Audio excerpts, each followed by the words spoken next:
Welcome to Clear Eyes, Full Hearts, a podcast presentation of Cadence 13 in association with Black Barrel Media and Ritual Productions. This is an episode-by-episode look at the award-winning TV show Friday Night Lights, created by Peter Berg. I'm Stacey Oristano. I played Mindy Colette Riggins. And I'm Derek Phillips, and I played Billy Riggins. The assumption is that you, our listeners, have already watched the show. But if you haven't already, go watch Friday Night Lights, which is currently streaming on Netflix and Peacock TV, because there will be spoilers in our podcast. And we got merch. That's right. We've got merchandise. So please go check out our website, designed by Eleanor Perez, who is at Eleanor Perez on Instagram. Our website is www.cleareyesfullheartspod.com. Once again, that's cleareyesfullheartspod.com.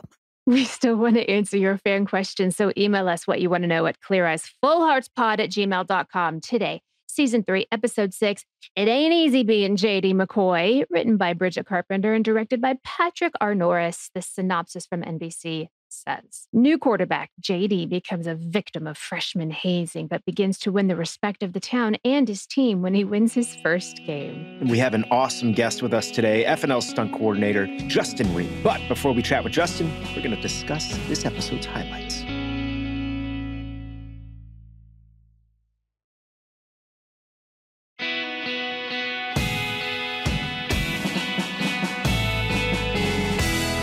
First thing that pops up, it's Preston Flagg. I forget the name of the character that he plays. I can't remember his character's name either, but yeah, Preston is a good friend of everyone on the podcast. Really good friends with Jesse Plemons and was always around. Yeah, they lived together for a long time. Yeah, that's right. Lived together with Jesse Plemons for years and years and years, and just a really good dude. But he's the guy who's basically hazing. He gets real bad at the party too with JD. Yes, but he's the guy who's hazing JD at the start of the episode. He has a very fun drunk history episode if you ever feel like looking it up. It's hysterical. So, Stacey, did you ever have to run a naked mile in your life? No, but you know what we did do? You know, from Dazed and Confused, we did have to go through a car wash in the back of a pickup. It's painful. Yeah, I would imagine that doesn't feel good. I've never had to do that. I was in a fraternity in college, and while we didn't have to run a naked mile, there was a lot of hazing. But that was mostly like sleep deprivation, people screaming in your face, and push-ups.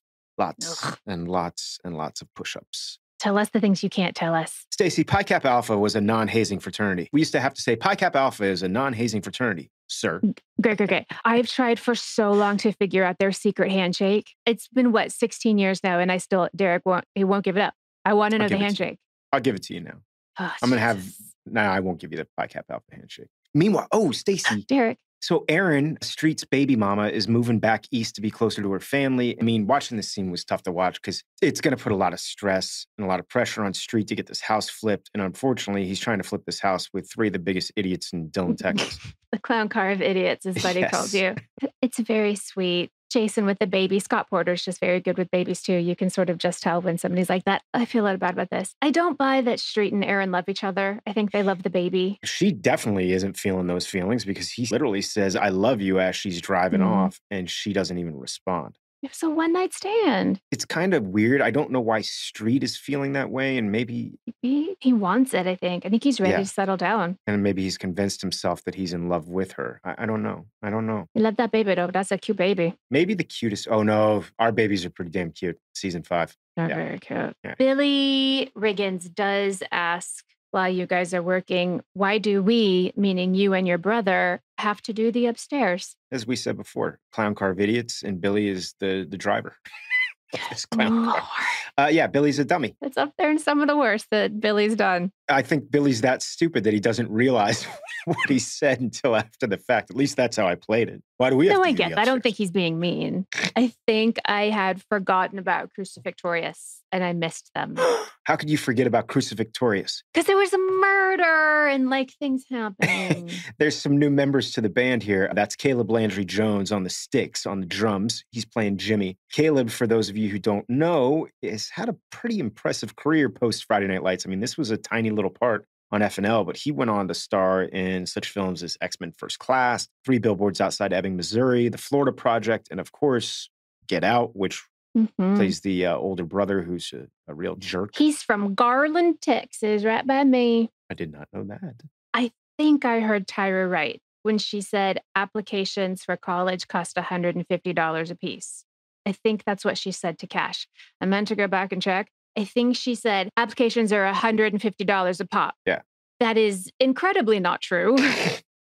It especially wasn't true back then. Right now, the standard, like the average application is about $45. The most expensive is Stanford, and it's only $90. But also, if you're applying to a state school in the state that you live in, it's basically zero. So I was confused. Maybe Ty was just trying to get some cash out of cash. Maybe she's trying to get cash out of cash. Maybe she's just being a little hyperbolic. I don't know. And $150 a pop. She did get some cash. She did get some cash out of cash, though. I am enjoying this little tour of Dylan, Yeah. even through the eyes of Riggins, but just being in the car and seeing the town. I actually really enjoyed that. Yeah, it was really cool. We've talked about a million times how Texas plays such a huge part. I always love when they pull the camera back a little bit and we get to see a little bit more of the town of Dillon. Just kind of makes it a more realistic place. It makes it feel real. I mean, Kitch was improvising some stuff there that he goes by the name Toby, two-time Iraq war veteran. Yeah, like that's what's on his ID.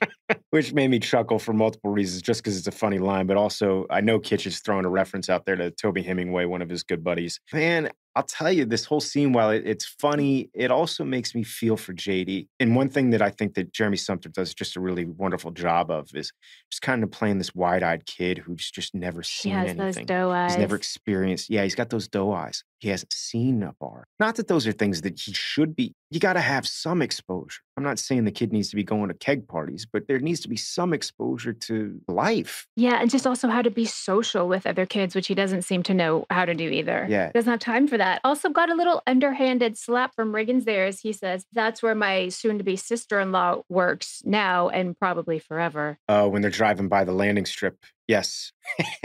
Thanks, Tim. Thanks a lot. I thought that was funny. It's funny. And then we go to my incredibly tasteful butt crack. As you're trying on wedding dresses. Yes. Isn't that what Angela says? It's a tasteful butt crack? Tyre says, Minnie, I love you. I can see your butt crack. And my mom says it's tasteful. I actually, the week before this, got to go wedding dress shopping with the costume department, and it was very fun. But we did it in the eyes of Mindy, so we were looking for something not very attractive. Yeah, and I was going to say, and that's the dress you picked? In there is when they got the idea, what else would Mindy want to do? And we came up with the butterfly wings. Did you actually find the butterfly wings, or did they build the butterfly wings? Oh, they built the butterfly wings for that dress, but also they cut into the butt crack for that dress. We were just trying to Mindy-fy it. Where does one go to find a Mindy-style wedding dress? Where did you guys go? Like thrift shops? No, we went to a real wedding store that was right off the highway. It's where we shot, actually. It's where we shot that scene. You found the dress, and then they did some alterations to it to make it a little more Mindy. Oh, yeah. They changed it a lot. They cut the whole back out and then added the wings and... Oh, the wedding photos. I still have some of those in my white tuxedo, and they are just, they're something. There is a moment. So we're at the grocery store. Grandma, of course, pulls Coach Taylor away because she thinks he is terribly misguided in what he is doing with his quarterbacks. Matt and Julie are left alone talking. Yeah. There's just a really quick shot of just their shoes. And they're like teenage shuffling around, and like Amy's sort of stepping on her own foot with one. You wouldn't see that on any other show. Nah, it's a really beautiful moment. And that's one of the things we've talked about on Friday Night Lights. There were always 3 cameras rolling. In any given scene, there was an A camera operator, a B camera operator, and a C camera operator. So if it was a scene with Stacey and I, there would be an A camera on Stacey, a B camera on me. And then the C camera would just be searching, looking around for something interesting to shoot. Actually, as I'm speaking right now, I'm twirling the microphone cord as I'm talking. And maybe that's what the C camera operator would find is he's twirling this microphone cord. Or in this particular moment, they found their feet shuffling. And it really is. It's a beautiful little moment. Great pickup on your end, Stacey, and a great pickup by our C camera operator. Cute. And good job on our editors for keeping it in because it's just such a great moment. And I love that about Friday Night Lights. I love that there was the freedom for our camera operators to find those kind of moments. So they felt artistic when they were shooting this, you know? It wasn't just a point and shoot show. You were actually trying to create and bring your own artistry to it. And I think that's why the show works on so many different levels. Every department had something that they were bringing to it artistically. I knew it was coming the minute you picked up a nail gun. When I see people get hurt, I sort of don't even know how to explain it. My stomach and my legs kind of go numb, and then I start to feel sick, and you did it. So congratulations. Yeah, Billy is in an argument with Street, and he goes to post Street's, he's got your list. It's like a to-do list, basically. And Billy goes to post it on the wall and puts a nail through his hand using a nail gun. God. It's real sharp, Billy. That was a fun scene to shoot, though. So we did what's called a cowboy swap on that, where you take the nail gun. That nail gun wasn't operable. It couldn't shoot. And I went and made the reaction. Then they pulled the nail gun back, put a little dot of blood there, put the nail gun back, and then pull away. And looks like I shot myself in the... Where was the nail, though? I think they just drew it on. There wasn't an actual nail. But how come your hand wasn't nailed to the wall? Because it didn't go all the way through to the wall. Logistically, let's talk about this. Did you go to the hospital after? No. Do you think Billy did? No, I think Billy pulled it out with some pliers and put a Band-Aid on it, probably. Yeah. Probably did not clean it, didn't put any hydrogen peroxide on it. It's probably... Oh, God, no. Now you have, what is it, tetanus? Yeah, tetanus. You definitely have that. And probably rabies. Anytime I do an interview, and if someone asks me, where do you think Billy is now? I'm like, he probably died of tetanus from the nail that he shot into his hand on season 3. He's lost most of his mental faculty from tetanus. Yes. We're learning Cash is maybe a dad. Yeah, it appears so. I mean, it looks pretty shady. So. Yeah.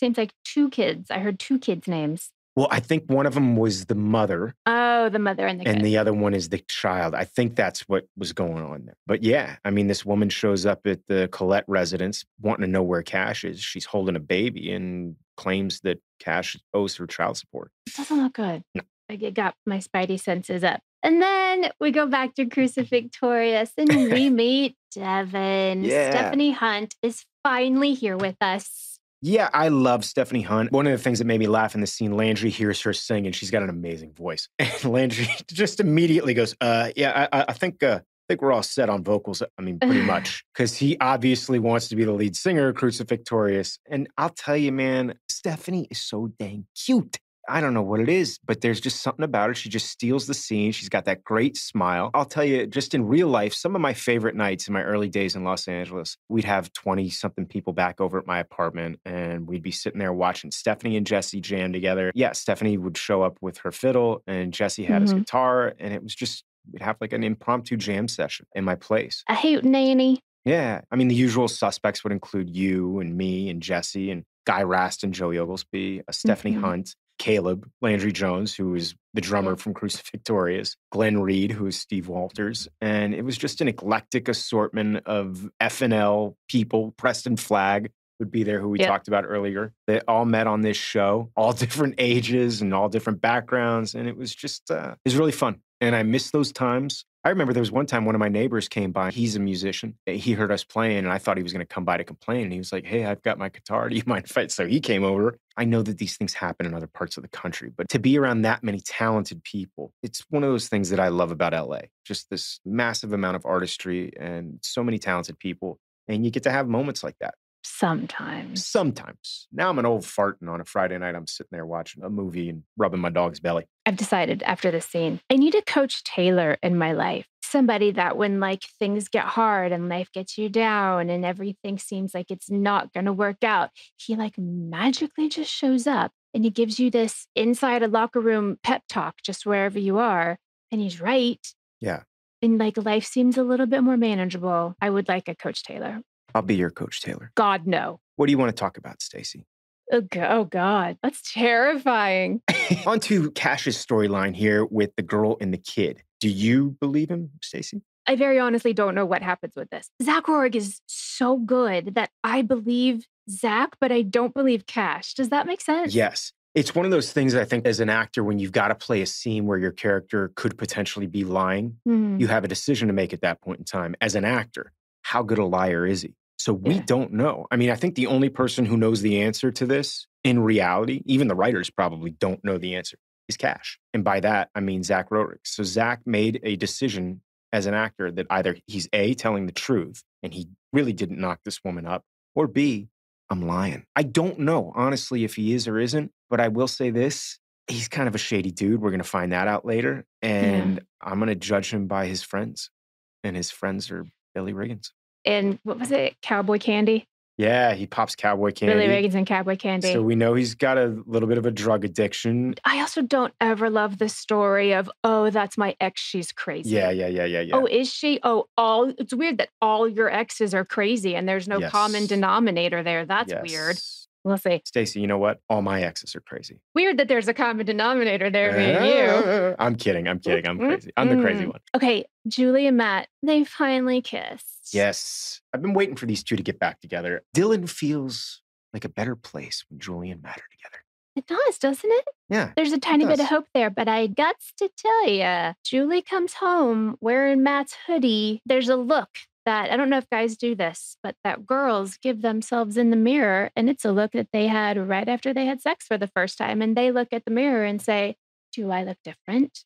And that, to me, was the look Julie gave herself in the mirror. I agree with you. I can't remember, honestly, if this was the moment they had sex. I can't remember, but it seems like it, especially like the next day they're in church and they like make eye contact with each other. Yeah, the side eye at church. Yeah. I mean, well played by Amy Teagarden. But yeah, I love having these two back together. And as you said, Stacey, it gives you hope. And Stacey, I want to give you hope as your Coach Taylor, your personal Coach Taylor. All right. I think Stacey is done with me trying to give her hope. And I think, guys, we might be moving on to the interview portion of our show. As I said before, we've got Justin Riemer with us. So stick around, guys. It's going to be an exciting interview.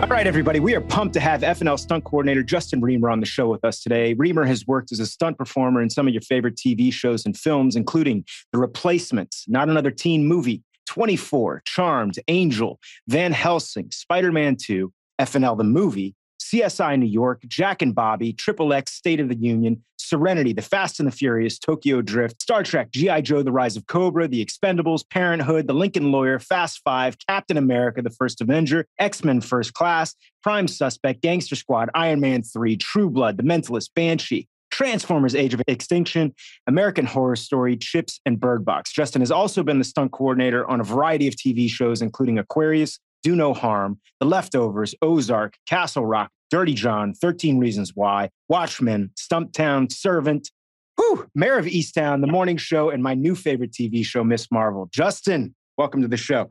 Thanks for having me. Great to be here. When I read all those out to you, does it seem like it's somebody else's life, or do you remember all those bumps and bruises from all those different projects? I don't think I remember all of them. I think what it does is it puts a time frame on your life. That's what I think it does. You're like, oh, I had my first kid on this show. You know what I mean? And I had my, so yeah, they all kind of blend together. Film and television kind of does that. It's like, oh yeah, that's when I was shooting such and such. Exactly. I think I remember major moments from my life more on what I was shooting than what the actual major moment was.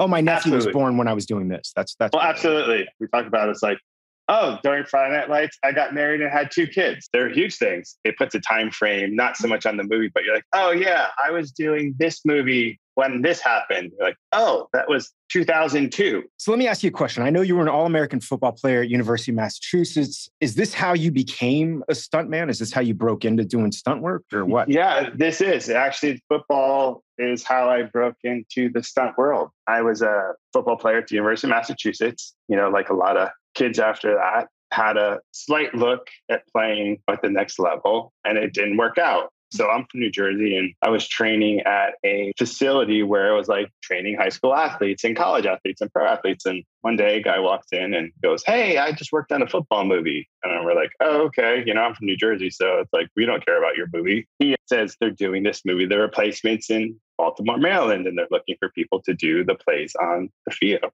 And I was like, oh, it'd just be so great to put a football uniform on again and hit somebody, kind of get it out of my system. I go down there and I make the movie, meet a bunch of guys. One of my friends had done a few football movies, and he's like, I'm moving to LA to be a stunt guy. And I was like, okay. In the process of that movie, I happened to meet Chad Stahelski, who was Keanu Reeves' stunt double at the time, but you'll know him now as like the director of the John Wick movies. I finished the movie, went home, and I was like, man, that was pretty awesome. I don't really want to get a real job. So ended up moving to LA, and that was kind of how I went down the stunt path. So I wanted to ask you, how would you define the role of a stunt coordinator or a second unit director? Basically, when you see action on screen, whether you see a car chase or a fight or someone on fire, what we do is we kind of come up and design what that's going to be off the script, hire the people, and logistically put all the things in place. As a second unit director, it follows into that particular kind of stuff, except just like a first unit director would shoot the dialogue and certain things, we then go and direct the action, the car chase, the fight. They do kind of blend together a little bit. And it's really funny because from my experience, and I don't do a ton of stunts, but like I did the movie 42, primarily most of my stuff was with a second unit director. Yeah. Very rarely did I actually even have any scenes with the actual director unless we were, of course, recording dialogue. But I mean, 90% of my work in that film was playing a baseball player, and we were just out there doing baseball stuff every day. I mean, there's a lot of artistic control that a second unit director has. It's not just shooting establishing shots that I think people have a tendency to think. Yeah, it is. You know, as a second unit director, there's two things that happen. Obviously, you have, I want to say the dangers, but the action aspect of it, right? And as you've been out there a bunch, that takes time. Like it gets serious when you got cars going everywhere. But also, a second unit director, you never get the time that a first unit director would get. You know, they say, here is 100 things you need to shoot in the next 2 days and go. But that's, you know, I think that's what makes it kind of fun and interesting. As stunt coordinator too, isn't it incumbent upon you to pull in like your team or your stunt guys? I guess you can relate it to football, and that's kind of how I approach it always. It's like, that's your team, right? Yeah. That the people that you bring in are your team. You're only as good as your team. It doesn't matter how talented you think you are as a stunt coordinator or what type of genius you are, unless you have the people that go out there and perform. Like those are the people that put your vision on screen. Specialty wise, how soon did you get a script in your hand until when we were filming? Like how much time would you have? Like we're doing cash at the rodeo right now. So I know there are rodeo stunts. Yeah. It depends what particular show. For example, when I was doing The Watchmen, I would probably get a script a lot earlier than, say, if I was doing the show Stumptown. Stumptown, I'm getting the script just like when everyone else gets it. Yeah. Watchmen's a little bit different because, it's not heavy. It's more specific. And depending on who you're dealing with, they want your opinion on, hey, we wrote this. Does it work? Or did we do this a different way? Right. So, can you shoot like 5 previs for us before we go into work? Yeah, exactly. And then logistically, does it make sense with the story they're trying to tell? And should we change it now and not have to worry about it later? I mean, I was going to bring this up later in the interview, but I did want to talk to you about Watchmen just because I love the show so much, specifically episode We can talk 6. about Watchmen. Episode 6, that fight scene in black and white. It's all, it looks like a wonder. I've gone through and watched it a couple of times, and I can see personally where I think there may have been 1 or 2 cuts. Yeah. But man, that friggin' scene. Yeah. Unbelievable, dude. And for our listeners out there, I mean, watch Watchmen just in general because it's an amazing show.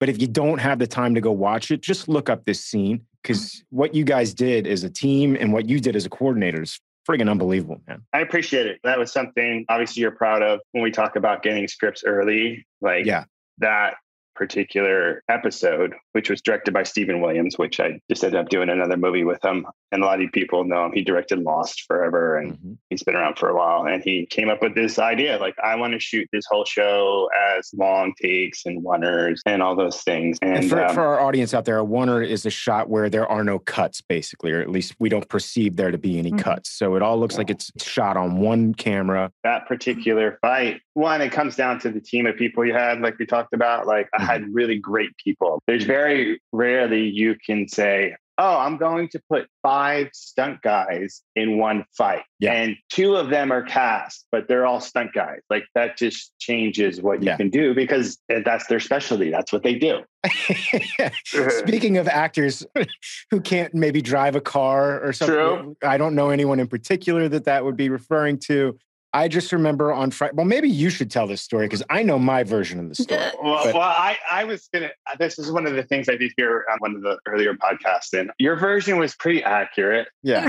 But again, like some actors are great at stunts. I think I'm decent at stunts. I'm just maybe not the greatest driver.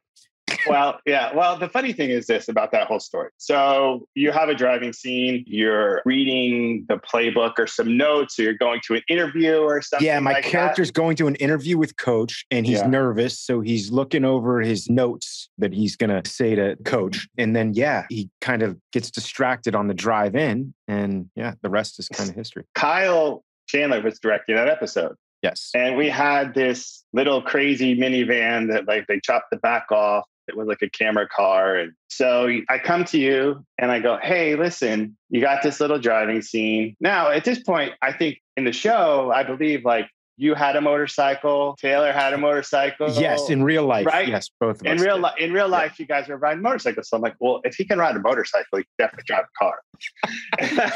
So I come up to you like a day or so early. I'm like, hey, Derek, this is what you got to do. You're just looking at the thing. You only have to let the car drift off over the line and just kind of correct it back. You're like, I've crashed like 5 cars. And I was like, oh, yeah, that's pretty funny because we're just messing around. And so we go out there and we're getting ready to shoot. And I'm like, all right, so this is what you got to do. You got to kind of cross the line, double yellow line and just correct back. You're like, I've crashed like 5 cars. And I'm like, stop messing with me. You know what I mean? I just think it's fully a joke. And so I just remember I'm sitting in the back of the little van and we're doing the scene. And all of a sudden I see overcorrect into the ditch. Kyle's like, what is he doing? I'm like, I have no idea. It was pretty amazing. I can't remember if we kept it or not. Yeah, I don't know if we kept it, but I vividly can remember the front right tire of the wheel in a ditch. Yeah. And like almost hit like a sign on the side of the road. And I just remember Riemer getting out going, what are you doing? I overcorrected and then I kind of lost control. Such anxiety from this. Meanwhile, knowing right now, like we're so far away from you. I mean, in the big scheme of things, it probably should have put a stunt double in there anyway. But I was like, this can't be that hard. You would think. No one was injured. It was all good. No one was injured, just the car. Hey, how did you even come to Friday Night Lights?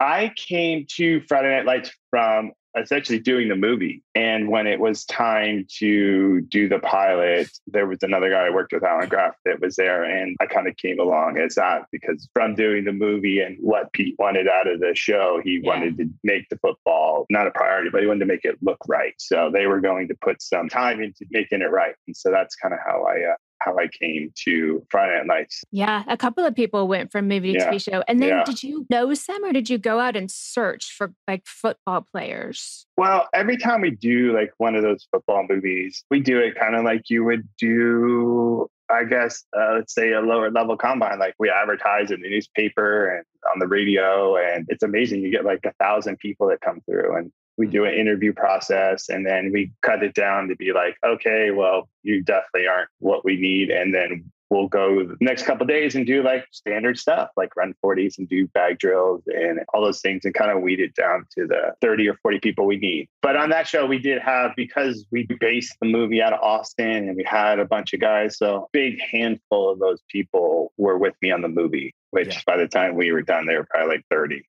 shoot the TV show, Stacey and I have actually talked about this on the show numerous times because number one, I've always said that if you took the actual Dillon Panther football team, all these guys that you guys found, all these actual football players, that team would mop the floor with any high school football team that's probably ever played high school football.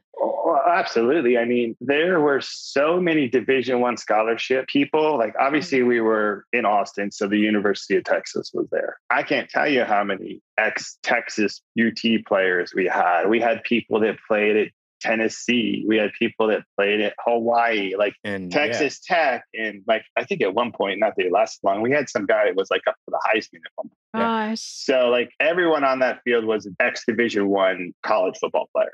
Yeah. And I mean, a good high school football program, a state championship winning high school football program may have like 10 dudes go play D1. Right. And that's like the best of the best, like a national championship caliber high school football team. There were guys sitting on the pine that were D1 players. I mean, you think about it. How many guys on that team played in like major bowl games? Yeah. Right. They were a bunch of talented guys that just didn't make it to the next level that were looking for something to do. But so fun that you sort of think at that point, like that part of my life is over. And then all of a sudden they get to put pads back on. And like you said, go hit some people. Like that's awesome. And that's what it is. And I mean, that's what led me into this career. It was just that opportunity to go run around and play football again. Yeah. And I think for so many of those guys, it was cathartic. I became really good friends with Eric Smart, who played stunt double. And I think for Smart, it was one of these things. He's a great athlete, played ball at Texas Tech. And then after that was over with, I think for a lot of them, and I mean, I know for me, even when I was in high school and football was over for me, it was like, now what? It was such a part of my life. And I mean, even more so for these guys who played at the D1 level, had potential to potentially go pro.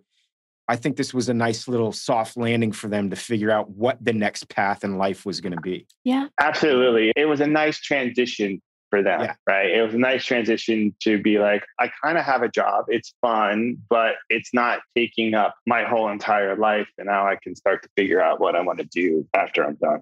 But as we had said, I mean, Stacey and I have also talked about this, that like a lot of those guys were older. I mean, 25 to 30. And very big. Yeah. And so one of the jokes, or not jokes, but it was actually a real deal thing, was like, do not take your helmets off.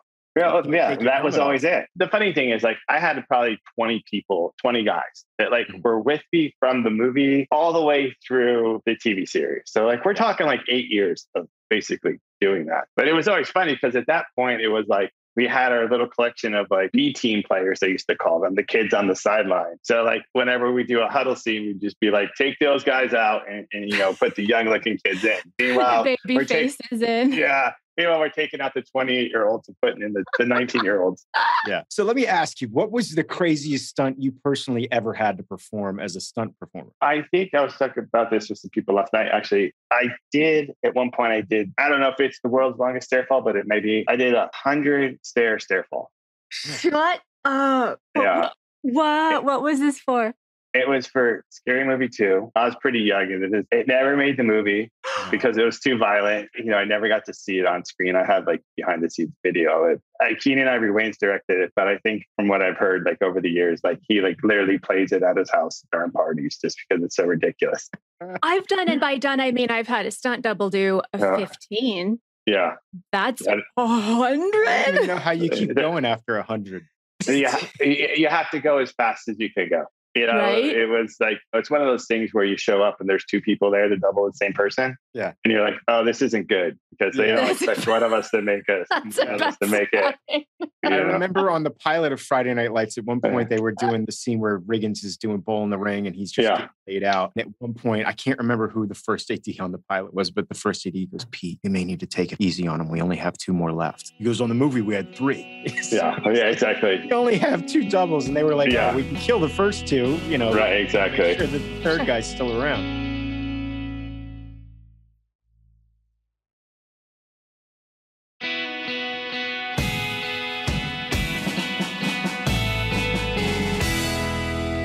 What was the craziest stunt you ever had to coordinate on Friday Night Lights? I mean, the stunts on Friday Night Lights were not very crazy. I would have to think back, but nothing really comes to mind. Oh, probably the craziest thing that I had to do, or the most ridiculous thing that I'd do, is the first day I ever was like the stunt coordinator on Friday Night Lights was the night you and Kitch were stealing the copper wire. Oh, really? Yeah. Oh, the fight with the Joey and the gun and everything. That was a good tussle. I think it was like you guys had a U-Haul and you were stealing like the copper wire and we were ripping down the fence and yes. dogs were chasing you. And yes. So in typical, we would know, Friday Night Light style, they don't tell me like I have to do that until like 3:00 in the afternoon and it's shooting at like 6. So that was like my first real like, oh, I have to actually make sure these guys don't kill themselves, which I think if I do remember, you jumped in the van and hit your head on the thing and almost knocked yourself out. Yeah, but it was fine. It was fine. We talked about that scene the other day because on paper, that scene kind of read like comedic. You know what I mean? It was a little bit more Keystone Cops-esque. And then when we actually watched it, they had this real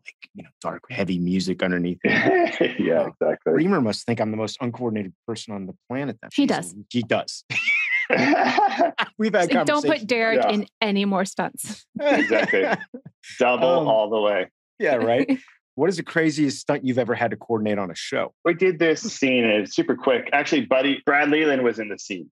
In The Leftovers. I think Brad's in the scene. He's playing a guy from Texas, surprisingly. Pete's directing, you know, and he's driving, talking to this guy. I think Chris Zilko was his name. Yeah. And he has a flashback of him in college. And I had 2 people go 60 or 65 feet off a building into imploding cars all in one.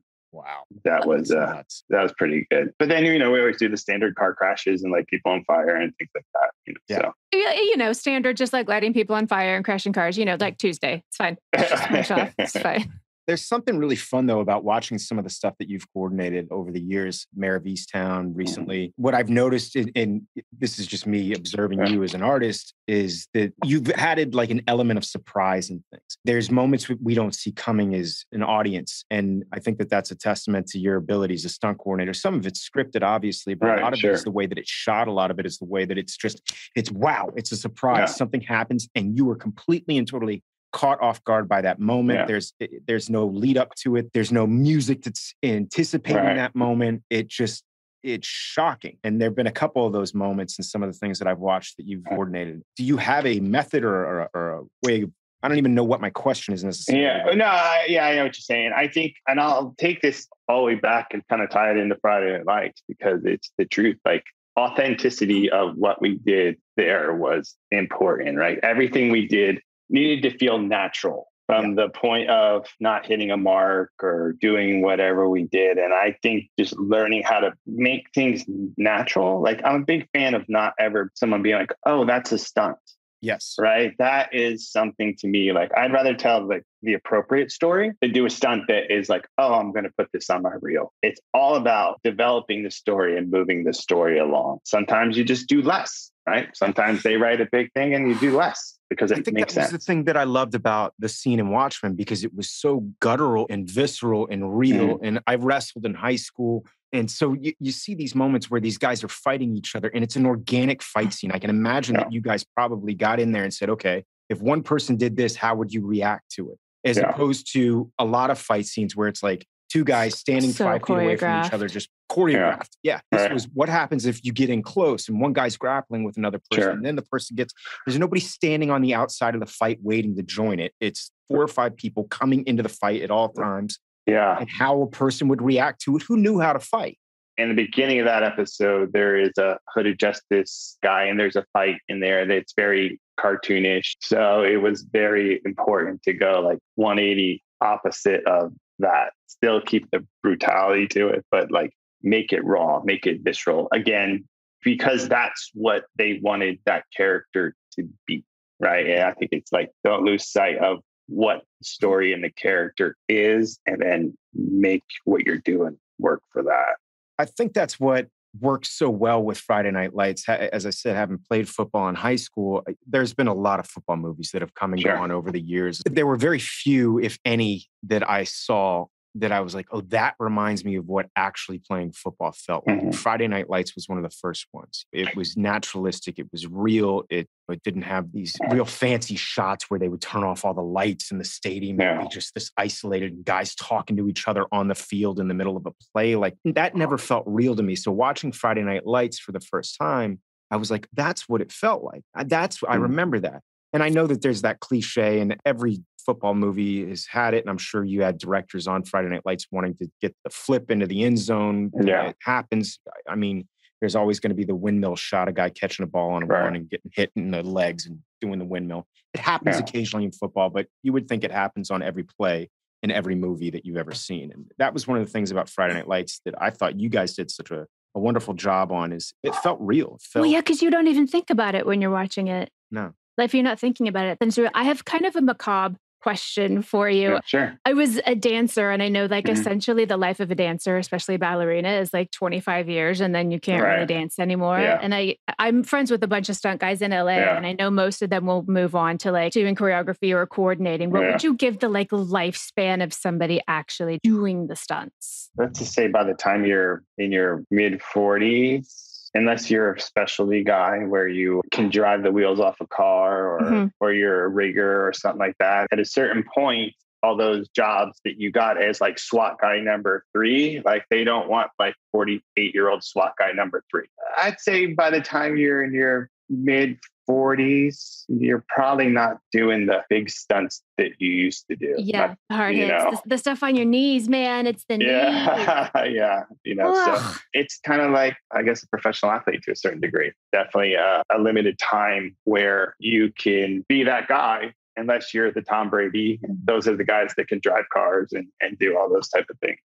I'm sure your wife is happy you're not doing as much performing these days. She never cared about the performing aspect. I think the one thing I'll say is like, as a performer and as you know, as an actor, like, oh, I work on Tuesday and then like next Friday, right? Yeah. And you're just like, okay, well, I have time. Who wants to catch up on Thursday and Friday, you know? Yeah. You know, now that I'm coordinating, it's like, it's a full time. It's like having a full-time job and you're all over the place. I mean, I'm going on like month number 5 of being away from home, just on separate shows. So that's the hard part. So let me ask you, and this will be our final question, I think. On almost every week of FNL, there was a football game, or the minimum, there was a football practice, not to mention the occasional murder ball episode or volleyball or powder puff, or, as I mentioned before, car accidents that weren't intended to be car accidents, fights. How did you coordinate all that? And how can you take us through the process from the time you get the script to the time we shoot the actual episode?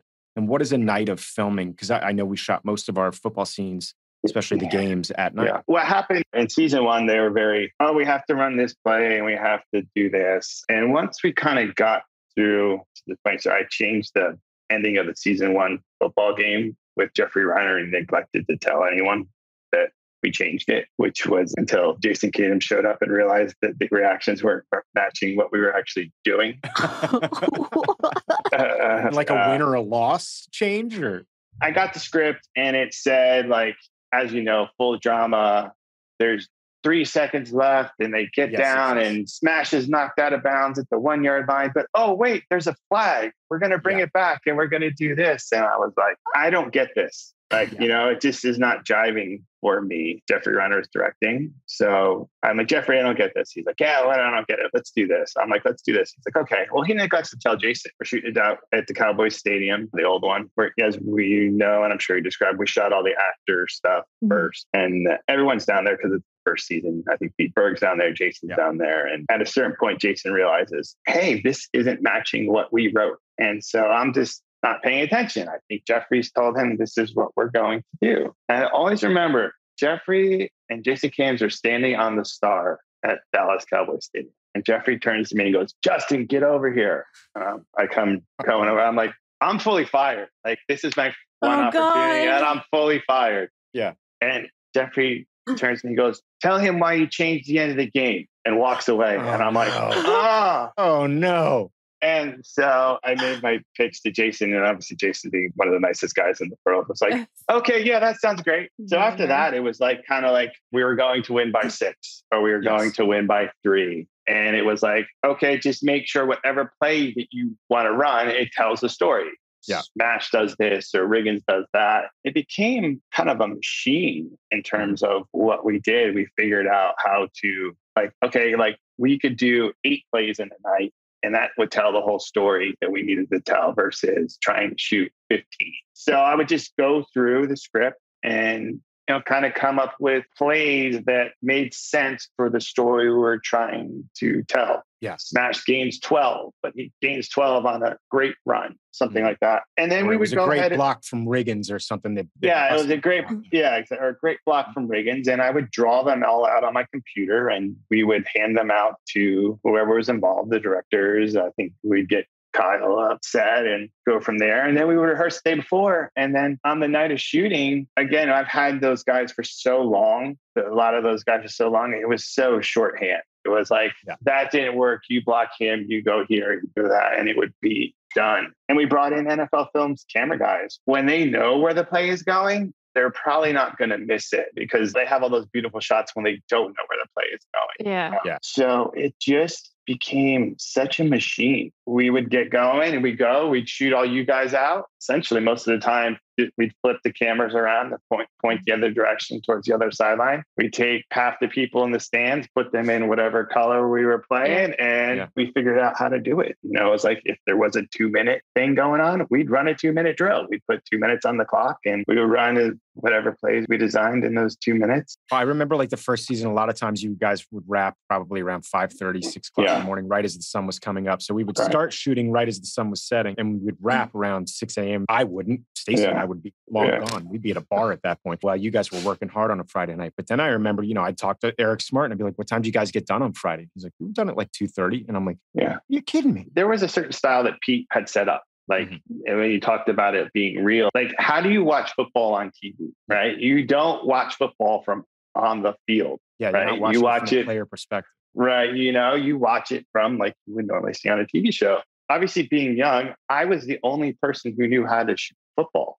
Like, exactly knew how to do it, but I was young. So they were constantly trying to figure it out as it went on. And I think I started directing it like in the 4th season or something like that. By that point, I had known for like 7 years exactly how you do it and how I wanted to do it. And it just became faster and faster. Yeah. And it was always fascinating to watch the way you guys did it. I mean, there were times where you'd have the camera set up and there'd be different actors, or not actors, but like background actors just running in front of camera, like circling the camera. Yeah. And when you would watch it on TV, it didn't look like people circling a camera. It just looked like a body swipe past camera real quickly. And because they're close to the frame, it gives it a speed to it. Yeah.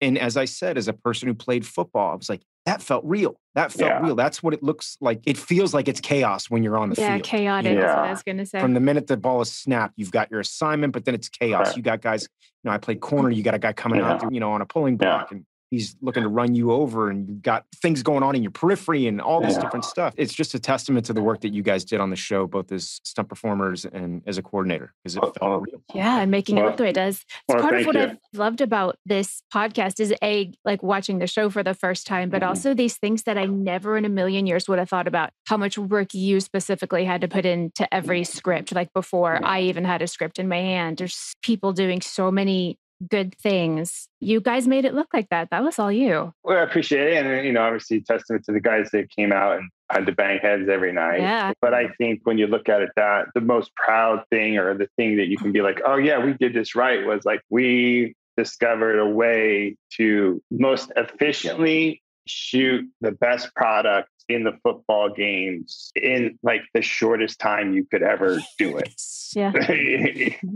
I've said before that we shot an average episode in like 8 days, which is just insane when you think about it. And I mean, there were episodes where there was 20 minutes of football. Yeah. You're basically 20 minutes of choreographed stunt work. It's fascinating and amazing what you guys did. But brother, I don't want to take up any more of your time. Oh, I appreciate having me on, and, keep up the good work, because it's awesome. I hope I'll bump into you sooner than later. I'm sure I will. That is it for season 3, episode 6. But join us next time for season 3, episode 7, entitled Keeping Up Appearances. But until then, clear eyes. Full hearts. Can't lose.